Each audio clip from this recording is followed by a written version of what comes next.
안녕하십니까. JTBC 저녁 뉴스입니다.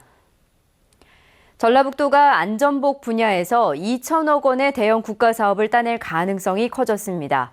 세균 감염을 막는 보호복과 방탄복 같은 안전보호 제품의 시장 규모는 수조 원대로 올 연말에 최종적으로 선정되면 전북이 안전보호 제품 시장을 선도하게 됩니다. 보도에 송창용 기자입니다. 지난해 보호복을 입은 한 간호사가 메르스에 감염돼 충격을 줬습니다. 안타깝게도 우리나라의 보호복 수준은 선진국보다 크게 뒤떨어집니다.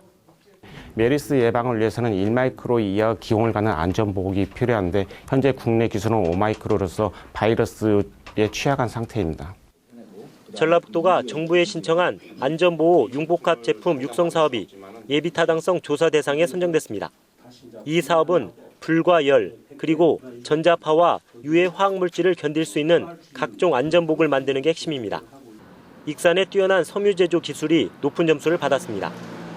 올 연말 예비타당성 조사를 통과하면 정부로부터 2,018억 원을 지원받는 대형 사업입니다.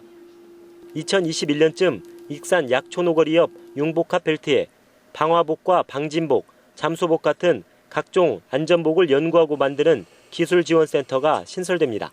6개월간의 예비 타당성 조사를 성실히 잘 대응을 해서 꼭 이것이 국가 사업화하도록 하고 또 안전보호 제품 시장에 있어서 전라북도가 선점을 할 수 있도록 최선의 노력을 다해 나가겠습니다. 안전복의 세계적인 시장 규모는 2025년에 무려 8조 5천억 원으로 추산됩니다. 최근 침체기를 맞은 아웃도어 제조업체들은 안전복 생산에 눈을 돌리고 있습니다. 이들 아웃도어 제조사를 익산에 유치하면 전북에 3만 6천 개 일자리 창출 효과도 예상됩니다.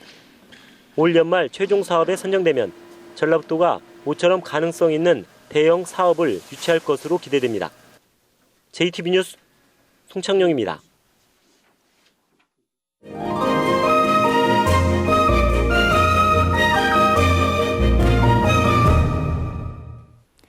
개막 이틀째를 맞은 전주국제영화제는 이번 주말 다양한 볼거리가 많습니다.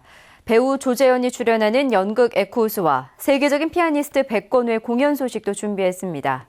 문화가 소식 하원우 기자입니다. 불평등한 세상이 불만인 청년 백수 교환과 평생 좌파 척결을 외쳐온 극우 성향에 놓인 정수. 영화는 양 극단의 정치적 성향을 가진 두 사람의 이야기를 통해 우리 사회가 갖고 있는 갈등과 화해의 가능성을 유쾌하게 보여줍니다. 비판적이고 이런 시선으로만 보는 것이 아니고 왜 그럴 수밖에 없는가에 대한 이야기를 다루면서 한국 사회가 가지고 있는 여러 가지 체질적인 문제들 이런 것들을 짚어보는. 전시와 공연도 풍성합니다. 러시아 영화의 황금기를 이끈 천재 감독 에이젠슈타인이 그린 희귀 드로잉 작품 전시회와 인디밴드의 공연 등 영화제 부대 행사도 관객들을 기다립니다. 온통 모래주성이잖아. 연극 에쿠우스는 말 6마리의 눈을 찔러 법정에 선 17살 소년 알런의 실화를 바탕으로 만든 작품입니다. 파격적인 이야기로 인간의 잠재된 욕망을 치밀하고 섬세하게 그려냈습니다. 배우 조재현이 정신과 의사 다이사트 역을, 신인 배우 김윤호가 알런 역을 맡아 열연을 펼칩니다. 피아노의 거장 백건우가 10년 만에 전주 무대에 오릅니다. 1969년 한국인으로는 처음으로 부조니 콩쿠르에서 금메달을 딴 백건우는 이번 공연에서 부조니의 환상곡과 베토벤 소나타를 연주합니다. JTBC 뉴스 하원호입니다. 전주국제영화제 개막 사흘째인 내일도 다양한 행사가 열립니다. 전주 영화의 거리 5개 상영관에서 70여 편의 영화가 상영되고 밤 9시 야외 상영장에서는 영화 동주 상영과 함께 이준익 감독과 출연 배우들이 관객과 만나는 시간을 갖습니다. 또 영화의 거리에서는 인디밴드의 공연과 관객 파티가 마련되고 풍남문에서는 미디어 파사드 공연이 열립니다. 현재 지하수는 아무리 많은 양을 써도 사용료를 내지 않습니다. 전주시가 지하수의 무분별한 사용을 막기 위해 사용료 부과를 추진하고 있습니다. 권대선 기자의 보도입니다. 전주의 한 목욕탕은 매달 만여 톤의 지하수를 끌어올려 쓰고 있습니다. 사용료는 부과되지 않고 있습니다. 전주시가 수돗물처럼 지하수 사용료 부과를 추진합니다. 지하수의 효율적인 관리를 위해 필요하다는 판단입니다. 지하수가 공공의 자원인데 그 무분별한 그 개발을 방지하고 기존에 있는 지하수를 효율적으로 유지 관리하기 위해서 부담금이 필요하다고 생각합니다.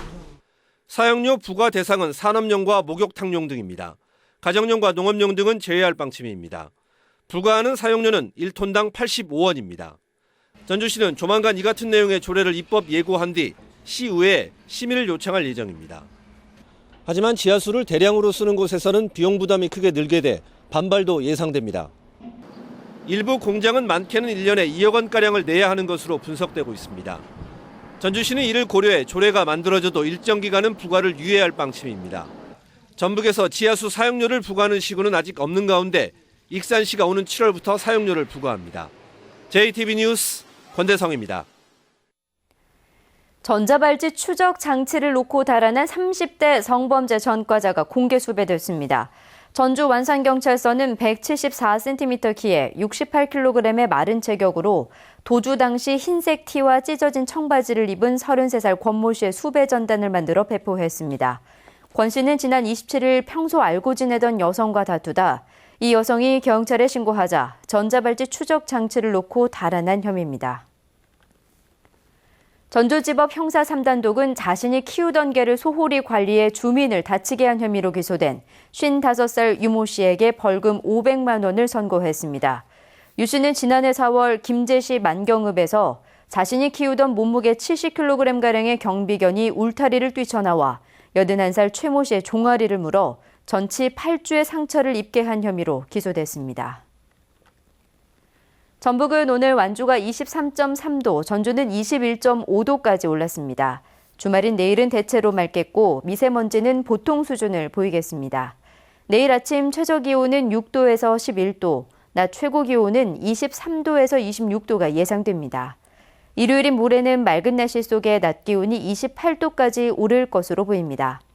내일과 모레 바다 물결은 0.5에서 2m로 일겠습니다. 전주기상지청은 다음 주 월요일 오후부터 비가 내리기 시작해 화요일까지 이어질 것으로 내다봤습니다. 이상으로 JTB 저녁 뉴스를 마칩니다. 고맙습니다.